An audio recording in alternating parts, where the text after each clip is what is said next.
And clearly काफ़ी सारी चीज़ें हो रही हैं एग्रीकल्चर में, कमोडिटीज़ में, प्राइस इन्फ्लेशन से लेकर काइंड ऑफ ट्रीटीज़ जो हमारे साथ हैं दूसरे देशों की तरफ से। सबसे पहले दालों से शुरुआत यहाँ पर कर लेते हैं, क्योंकि जैसे आपने कहा कि वो अभी भी रेड जोन में यहाँ पर हैं। किस तरह की नीतियाँ यहाँ पर हम बनती हुई देख रहे हैं? इस साल जो हमारी अभी बोनी की फिगर्स आ रही हैं, कितना सोइंग हुआ है, उसमें पता लग रहा है कि पल्सेस में काफ़ी हमारी इंक्रीज़ हुई है। Almost 30% jump in the area which is been sown pulses, and as a result हमें उम्मीद है कि जो तूर का हमारी जो काफ़ी दिक्कतें रही पिछले कुछ महीनों में तूर के कारण, तो अगर जो प्रोजेक्टेड हमारी फिगर्स हैं तूर की 45 लाख टन हम एक्सपेक्ट कर रहे हैं तूर की प्रोडक्शन, और उसके चलते जो दिक्कतें हुई थी पिछले कुछ महीनों में हमको, पिछले एक साल में, वो कुछ काफ़ी हद तक कम हो जाएगी। लेकिन ये भी कहना सही है कि जो पल्सेस की बास्केट है हमारी, उसमें तूर, उड़द और मसूर, ये 3 हमारी दालें हैं जो कि हम बाहर के देशों से मंगाते हैं।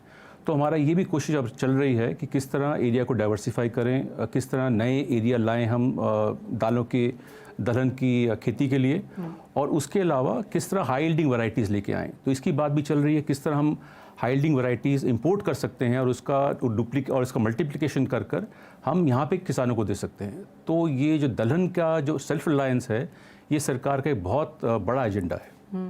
हमने बजट में सुना कि 34 क्रॉप्स की 109 वैरायटीज़ यहाँ पर लॉन्च की जा रही हैं। ऑब्वियसली टेक्स टाइम, जब तक वो लॉन्च होंगी किसान उसको एक्सेप्ट करेगा, बोएगा एंड पायलट होंगे एंड फाइनली उसका एक कंफर्मेशन या अडॉप्शन होगा। It's a long process. आप कहेंगे ये एट ऑल टाइम्स करने की ज़रूरत है, बिकॉज एक और इंडस्ट्री में कंसर्न ये भी है कि ये सारे सीड्स ज़्यादातर प्राइवेट कंपनीज़ के हैं और गवर्नमेंट की रिसर्च इसमें काफ़ी कम है। गवर्नमेंट की रिसर्च के लिए आपने सुना भी होगा बजट स्पीच में ये जो वित्त मंत्री जी ने कहा कि रिसर्च पे अब ज़्यादा जोर दिया जाएगा, और आईसीआर के संस्थाओं के द्वारा अब हमने पिछले, जैसे हमने देखा कि जो हमारी गेहूं की खेती हुई इस बार, करीबन 75% जो कल्टीवेशन हुई गेहूं की, वो क्लाइमेट रेजिलिएंट वैरायटीज़ थी। जो हमारी पिछले दिक्कतें आ रही थी पिछले सालों में कि फरवरी में थोड़ी गर्मी पड़ गई तो उससे गेहूं का नुकसान हो गया, तो इस बार नहीं हुआ और काफ़ी अच्छी हमारी फसल रही इस बार, करीबन 113-114 मिलियन टन की। और आगे वाले दिनों में जो आईसीआर है, हमारी जो एग्रीकल्चर रिसर्च विंग है, उसमें स्पीड ब्रीडिंग वो शुरू कर रहे हैं। और स्पीड ब्रीडिंग से क्या होता है कि इंस्टेड ऑफ नेचुरल इन्वायरमेंट, एक कंट्रोल्ड इन्वायरमेंट में ब्रीडिंग की जाती है सीड्स की। तो उसके चलते जो सीड को मार्केट में लाने में 9 साल लगते थे, 8 साल लगते थे, वो 3 या 4 साल के अंदर वो हो जाएगा। तो इससे हमें उम्मीद है कि काफ़ी हमारे देश में जो हाई यील्डिंग वैरायटीज़ हैं उसका चलन आने वाले दिनों में काफ़ी बढ़ने वाला है। और क्योंकि माफ़ कीजिए, क्योंकि आप आइस्टा के यहाँ पर इवेंट में हैं और शुगर एथनॉल के लोग हमें घेरे हुए हैं, यहाँ पर काफ़ी सारी डिमांड्स रही हैं। जब आप बोल भी रहे थे तो 1, 2, 3 करके यहाँ पर काफ़ी सारी चीज़ें थी। तो वेदर इट्स अबाउट MSP या फिर of course long term policy या प्राइसिंग फार्मूला, जहाँ पर एथनॉल की बात है, कितना स्पीड से एज ऑफ नाम काम हो रहा है? और आई एम अज्यूमिंग काफ़ी सारे रिप्रेजेंटेशंस आपके पास हैं। इंडस्ट्री की काफ़ी डिमांड्स हैं और जेन्युइन भी हैं कई, तो उसमें सरकार विचार कर रही है।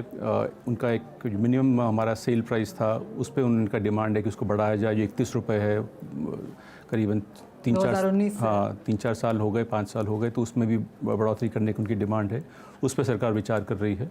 फिर जो हमने थोड़ा रिस्ट्रिक्शन लगाई थी पिछले साल एथनॉल डाइवर्जन के लिए शुगर पे, तो वो भी उनका डिमांड है कि अगर एटलीस्ट क्लैरिटी उनको दी जाए कि जो रिस्ट्रिक्शन लगाई गई थी पिछले साल वो इस साल लगेगी कि नहीं। तो उस पर भी उनका वो जेन्युइन डिमांड है।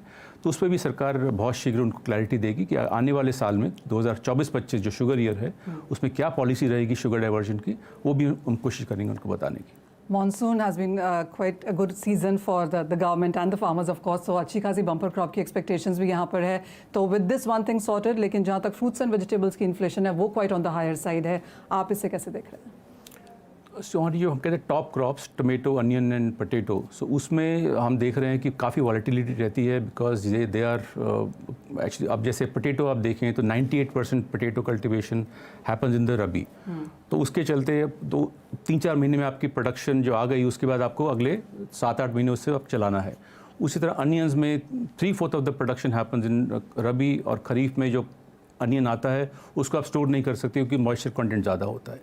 तो इसके चलते अब ये सरकार कोशिश कर रही है कि जो अर्बन सेंटर्स हैं उनकी विसिनिटी में, उनके पास में हम वेजिटेबल क्लस्टर्स बनाएं, और वेजिटेबल क्लस्टर्स को बनाकर एक फार्मर्स ग्रुप बनाकर FPOs के जरिए वो हम प्रोड्यूस अर्बन सेंटर्स में दें।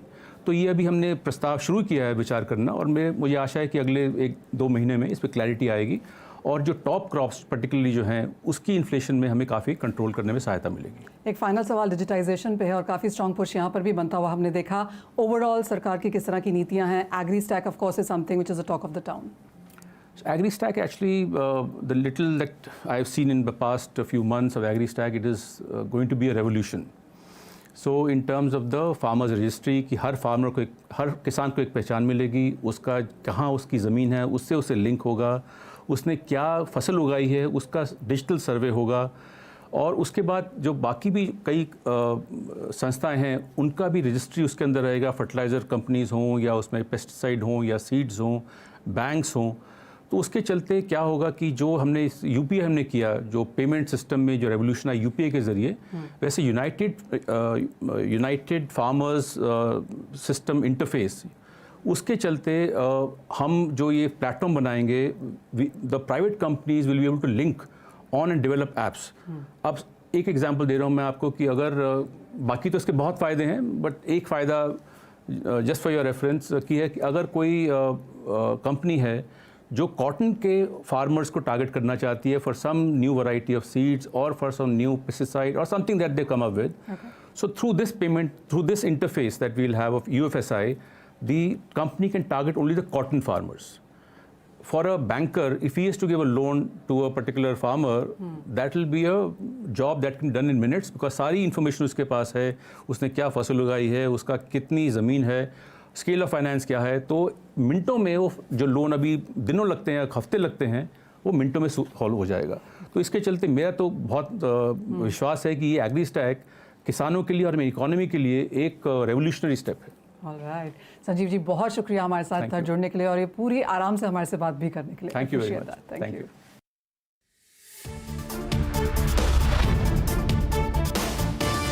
देख रहे हैं CNBC आवाज़, मैं हूं मनीषा गुप्ता, और बात हम यहाँ पर आज चीनी की करेंगे क्योंकि मिठास यहाँ पर बढ़ती हुई नज़र आ रही है।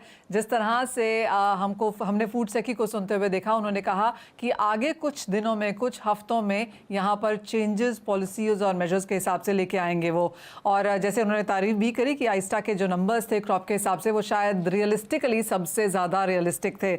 हमारे साथ अब यहाँ पर आइस्टा के चेयरमैन प्रफुल्ल विठलानी है। प्रफुल्ल जी नमस्कार। और क्लियरली पिछले 6-8 महीने की अगर बात की जाए तो जो नंबर्स आप लेके आते रहे, काफ़ी हमने जो एक्चुअल नंबर्स थे उनके करीब आते हुए देखे।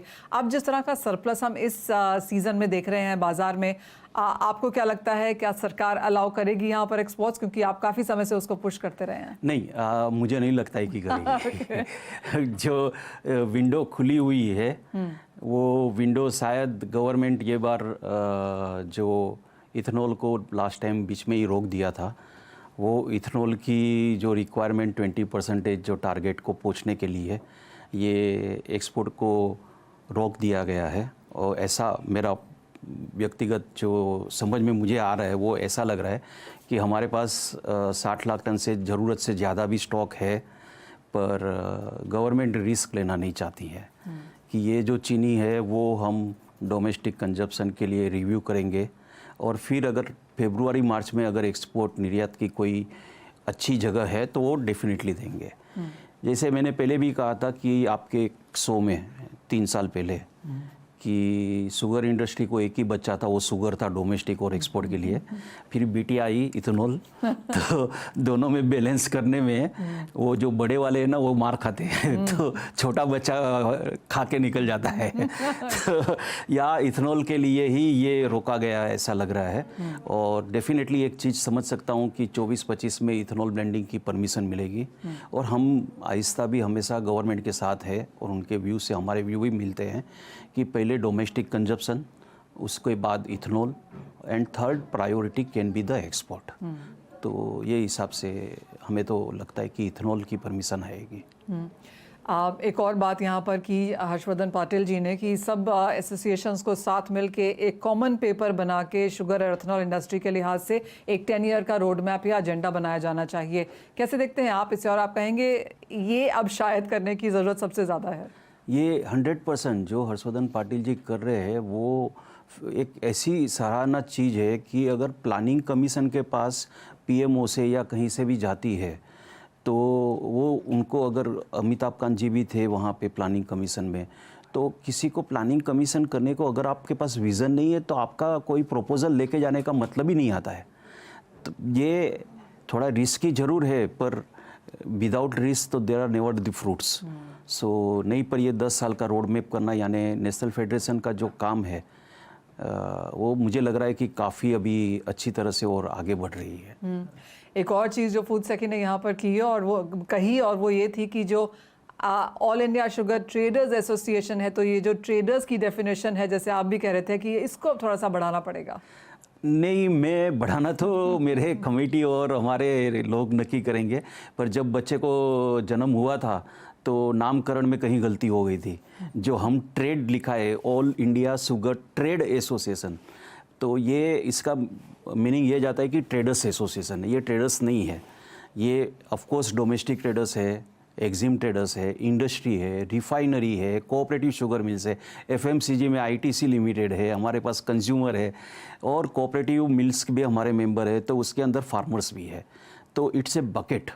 तो बकेट की वजह से हाँ, कहीं काफ़ी हमें सब लोग कहते हैं कि इसको आप कहीं पे भी इंडस्ट्रीज़ एंड ट्रेड करके इसको डेफिनेशन दीजिए। प्रपोज़ल पड़ा है, मैनेजिंग कमेटी गोर ग्रुप हमारे जो डिसीज़न लेंगे उस हिसाब से आगे बढ़ेंगे। अब आगे जाते हुए, और क्योंकि बारिश अच्छी है महाराष्ट्र कर्नाटका में, माना जा रहा है कि अगला सीज़न जो है वो यहाँ पर बेहतर रह सकता है। क्या कुछ इनिशियल नंबर्स के साथ आपने काम किया है? नहीं, हम कभी काम नहीं करते जनवरी के पहले, क्योंकि मुझे ये 45th ईयर है शुगर में और मैंने ये 45 साल का मेरा एक्सपीरियंस कहता है कि कभी भी अगर आप अक्टूबर में कोई या जुलाई में करते हैं तो आपका गलत दोनों साइड पे 15% रहता है। अगर आप अक्टूबर से दिसंबर में करते तो 10% का रहता है और जनवरी में करते तो 3-4% का होता है। तो मैंने पहले से ही, जब से मैं फाउंडर चेयरमैन हूँ 7 साल से, तो मैंने यही किया है कि आहिस्ता नेवर गिव्स नंबर बिफोर जनवरी। हाँ, जो सब काफ़ी रिस्पेक्टेड, काफ़ी एसोसिएशंस रिसर्च वाले हैं, वो कोई नंबर दे रहे 32 का, तो देखें अभी आगे जैसे जो भी निकल के आए, लेकिन लोगों का अभी कॉमन ये है कि 32 का रहेगा 24-25 में। ओवरऑल शुगर इंडस्ट्री जिस तरह से यहाँ पर ग्रो हुई है, आपका क्या सेंस है? अब अगले 5-7 साल का विजन कैसा नज़र आता है? क्योंकि शुगर बाय इटसेल्फ अच्छी है, एथेनॉल में लोगों ने कैपेक्स बहुत बढ़ाया है, ब्लेंडिंग टारगेट्स आगे बहुत हैं, एक्सपेक्टेशन डिमांड यहाँ पर जीएसटी से, सरकार से, ड्यूटीज़ में काफ़ी कुछ है यहाँ पर। तो अगले 5 साल अब कैसा उभरता हुआ निखरता हुआ देखेंगे? मनीषा जी, अच्छा सवाल है, क्योंकि मैंने जब ये 2016 में एसोसिएशन को फाउंड किया था, 2018 में पहली हमारी जो कॉन्फ्रेंस हुई थी उसमें मैंने बताया था कि sugar industry can become the software industry. एक सॉफ्टवेयर इंडस्ट्री ने भले वो सर्विस जनरेटेड इंडस्ट्री है, ये एग्रीकल्चर है, पर जो माइल्स कमाए हैं, तो एक शुगर की हमारी क्या है कि यहाँ की जो केन है उसमें हाईएस्ट जो है ये हमारे सुक्रोज लेवल रहता है, वर्ल्ड का नंबर 1। आखिर शुगर से क्या चाहिए? सुक्रोज ही चाहिए। फिर ये इंडस्ट्री अगर डेफिनेटली अगर जो इस अच्छे दाम में अगर गन्ने का और जो पेमेंट होए तो शायद काफ़ी क्रॉप से गन्ना बन सकता है।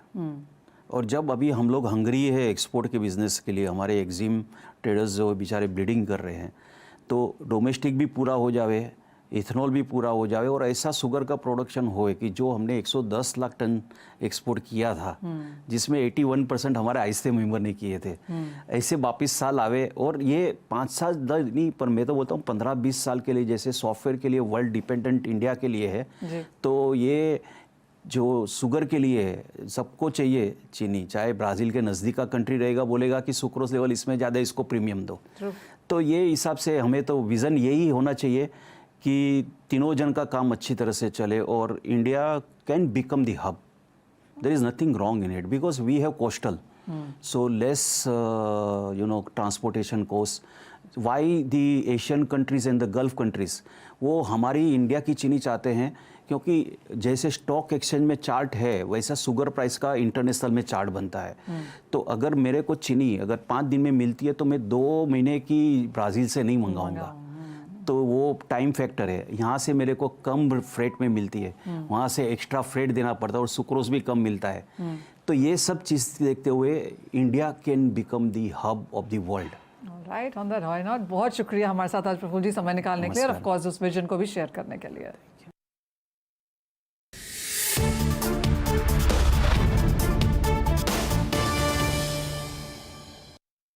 नमस्कार, स्वागत है आपका। आप देख रहे हैं CNBC आवाज़ और हमारे साथ अब कार्यक्रम में जुड़ रही हैं प्रीति रुपरेल। वो Shri Datta India private limited से हैं। प्रीति नमस्कार, बहुत शुक्रिया हमारे लिए समय निकालने के लिए। सबसे पहले चीनी को लेकर बहुत सारी कॉन्वर्सेशंस हैं और सबसे बड़ी है of course minimum selling price को लेकर। आपका इसके ऊपर क्या व्यू है? मिनिमम सेलिंग प्राइस को बढ़ना ही चाहिए क्योंकि 5 साल से FRP बढ़ रहा है। There has been no increase in the MSP। सो हम लोग को लगता है कि ये बढ़ना ही चाहिए। हम लोगों ने रिक्वेस्ट किया है मिनिस्ट्री को कि 37 रुपया कम से कम किया जाए। कोईयों ने तो 42 भी मांगा है, बट अब सरकार को जो ठीक लगे वो देगा, पर देना ज़रूरी है। ओवर द इयर्स आपने कैसे देखा है शुगर इंडस्ट्री को चेंज होते हुए, फ्रॉम जस्ट चीनी मिल्स टू कॉर्पोरेटाइजेशन और नाउ अब इनको बायो एनर्जी के नाम के में भी यहाँ पर इंक्लूड किया जा रहा है? ये बहुत अच्छा हुआ है इंडस्ट्री के लिए, ये जो बायो एनर्जी आया है, इथेनॉल आया है। एंड इथेनॉल के आने की वजह से ही I think the sugar industry बहुत ही बहुत अभी फ्लरिश होगी, क्योंकि नहीं तो शुगर इंडस्ट्री हमेशा इस दबाव में रहती थी कि प्रोडक्शन ये साल कितना हुआ, यानी गन्ना कितना लगा, कितना निकला, और उसके हिसाब से वो उसका प्राइस तय होता था। अभी ये इथेनॉल होने की वजह से हम लोगों को एक बहुत ही अच्छा प्लेटफॉर्म मिल गया है कि जहाँ पे जो भी एक्सेस चीनी है या हमारी जितनी ताकत है, हम जितना इथेनॉल करना चाहते हैं उतना हम इथेनॉल कैपेसिटी लगा देते हैं और गवर्नमेंट लेती है, अच्छे दाम में लेती है, and that leaves a lot of money on the table. Over the years because एक और यहाँ पर इसको स्टेटस मिल रहा है, काफ़ी इन्वेस्टमेंट्स हमने आते हुए देखी हैं एथेनॉल के लिहाज से, बहुत सारी। आपको क्या लगता है as your company as well, आपको क्या लगता है कि कितना और कैपेक्स हम यहाँ पे आता हुआ देखेंगे आने वाले सालों में, जिस तरह का सरकार का यहाँ पर टारगेट है एथेनॉल ब्लेंडिंग का? देखिए, इस वक्त हम लोगों ने अबाउट 13% अचीव किया है, 13% अचीव किया है इथेनॉल ब्लेंडिंग। सरकार का 25% का एक्सपेक्टेशन है, तो ऑलमोस्ट 50% मोर। आगे जाते हुए ऑफ कोर्स हमने बजट से बहुत डायरेक्टिव यहाँ पर डायरेक्टली कुछ यहाँ पर चीनी के लिए एज अ सेक्टर के लिए आता हुआ नहीं देखा। Outside budget as a sugar sector आपको क्या लगता है अब यहाँ पर सरकार 1, 2, 3 के लिहाज से अगर कुछ करना चाहे तो क्या करना चाहिए? MSP ज़रूर बढ़ाएंगे, उसमें आई मीन हम लोगों को कॉन्फिडेंस है कि वो ज़रूर बढ़ाएंगे, कि वो समझते हैं कि MSP बढ़ाना ज़रूरी है। एंड MSP बढ़ाएंगे और इथेनॉल जो बी हैवी और जूस जो डाइवर्जन बंद किया गया था वो खोल देंगे, और खुलना चाहिए। और वो खुलने से हम लोग अबाउट 20%, इफ नॉट 20, एटलीस्ट 17-18% तक तो पक्का इथेनॉल बना सकते हैं। या श्योर। प्रीति, बहुत शुक्रिया हमारे साथ यहाँ पर जुड़ने के लिए, ऑफ कोर्स वो बताने के लिए कि यहाँ पर क्या 2 चीज़ें हैं जो ऑफ कोर्स सरकार को on priority as of now देखनी होंगी शुगर इंडस्ट्री के लिहाज से। Thank you.